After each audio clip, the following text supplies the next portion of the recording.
Hello बच्चों, आप सभी का स्वागत है मेरे चैनल आकाश मैथ्स क्लासेस में। और आज मैं आपके लिए लाया हूँ एक नया टॉपिक नए प्रश्न के साथ।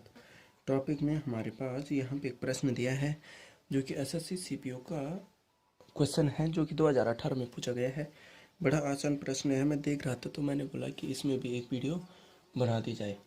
ठीक है, तो यहाँ पे हम देखेंगे कि हमारे पास जैसे कोई टॉपिक रहता है ना, हमारे पास कोई प्रश्न रहता है। हमारे पास प्रश्न क्या पूछा गया है कि दो संख्याओं का महत्तम समापवर्तक और लघुत्तम समापवर्तक दिया है 6 और 540। ठीक है, तो हमें यहाँ पे ज्ञात करना है। यदि इसमें से एक संख्या दे रखी है 210, तो हमें बोला है कि दूसरी संख्या ज्ञात कीजिए। तो हम क्या करते हैं, हल करते हैं। चलिए इसको तो हल करना बड़ा आसान है। ठीक है, कि दो संख्याओं का मासा और लासा। तो हम क्या करते हैं कि दो संख्याओं का लघुत्तम समापवर्तक, दो संख्याओं का जो दिया है उसको लिख देते हैं। लासा कितना दिया है, लासा व मासा महत्तम समापवर्तक। ठीक है बच्चों, लासा व मासा कितना दिया है, हमें दिया है 6 और 500 5040। ठीक है, सॉरी 5040 दिया है। ठीक है, और एक संख्या दी है हमें, प्रश्न में दिया है जो। ठीक है, एक संख्या क्या दी है, एक संख्या दी है हमें कितनी, 210। तो दूसरी संख्या ज्ञात कीजिए। अब दूसरी संख्या क्या होगी, इसे हमें ज्ञात करना है।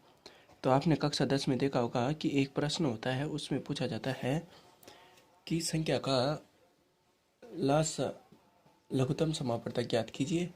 ठीक है, और मास भी दिया रहता है। ठीक है, तो उसी प्रकार से हमें ये प्रश्न भी करना पड़ता है।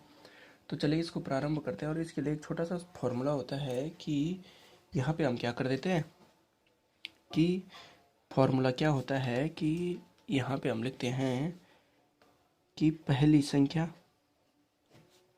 अगर हमें संख्या ज्ञात करनी है और लघुत्तम समापवर्तक दिया है कुछ भी। ठीक है, जरूरी नहीं कि यहाँ पे संख्याएं दी हो, यहाँ पे लासा भी दिया हो, मासा भी दिया हो और एक संख्या दी हो। तो हमें पहली संख्या दूसरी संख्या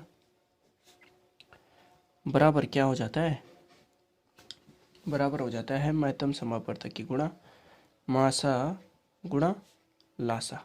ठीक है, यहाँ पे हमारे पास दूसरा टॉपिक भी पूछा जा सकता है, इसी के रिलेटेड हमें प्रश्न में मान बदल दिया जा सकता है। ठीक है, बदला जा सकता है। तो चलिए इसको शुरू करते हैं। ये तो हमारा क्या है, फॉर्मूला है कि पहली संख्या को दूसरी संख्या से गुणा करने पर मासा और लासा में प्राप्त हो जाता है। ठीक है बच्चों, तो तब क्या कर देंगे हम कि पहली संख्या तो हमें प्राप्त है, पहली संख्या कितनी है, 210 है। एक संख्या ना, एक संख्या तो मतलब कि पहली पहली एक संख्या। ठीक है, पहली एक संख्या है, तो पहली एक संख्या कितनी है, 210। ठीक है, और दूसरी संख्या हमें ज्ञात करनी है। तो दूसरी संख्या को ऐसे रहने देते हैं, दूसरी संख्या को ऐसे लिख देते हैं। और महत्तम समापवर्तक कितना दिया है, हमें दिया है मासा 6 है ना, और लासा कितना दिया है 5040। तो तब क्या हो जाएगा कि दूसरी संख्या को हम यहीं पे रहने देंगे। दूसरी संख्या ज्ञात करने के लिए हम क्या कर देते हैं, इसको यहीं पे रहने देते हैं। और 6 गुणा 5040 है, तो क्या हो जाएगा कि इसका जब पक्षांतर होता है तो ये गुणा की संख्या है, ये क्या हो जाती है, बट्टे में चली जाती है।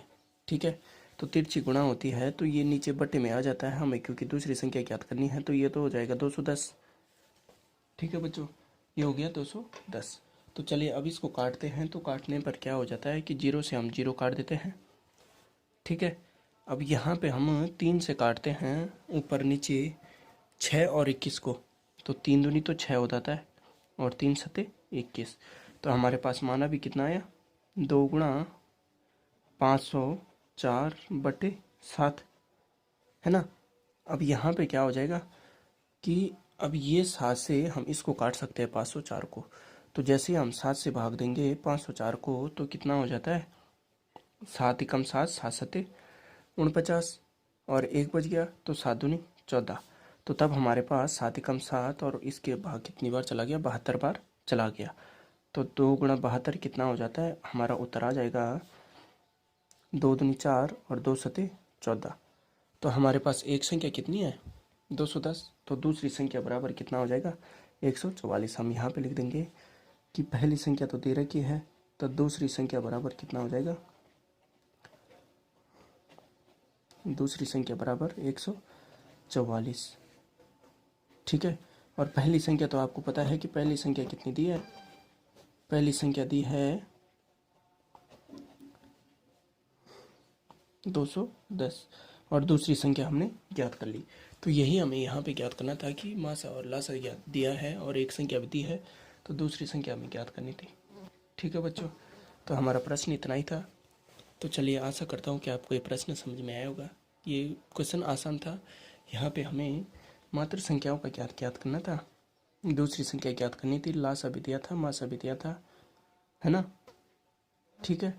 तो लघुत्तम समापवर्तक और महत्तम समापवर्तक, लासा ये हो गया, इसको हम क्या लिखेंगे, LCM, और ये क्या हो गया, HCF। ठीक है। तो ये दोनों हमारे पास दिए थे, तो हमें यहाँ पे दूसरी संख्या ज्ञात करनी थी, तो ये हमने आसानी से ज्ञात कर ली है। तो ठीक है बच्चों, आपको ये प्रश्न समझ में आया होगा, उम्मीद करता हूँ। तो मेरे चैनल आकाश मैथ्स क्लासेस को लाइक, शेयर एंड सब्सक्राइब करना ना भूलेगा, और अपने दोस्तों के साथ भी शेयर करना ना भूलेगा। धन्यवाद बच्चों।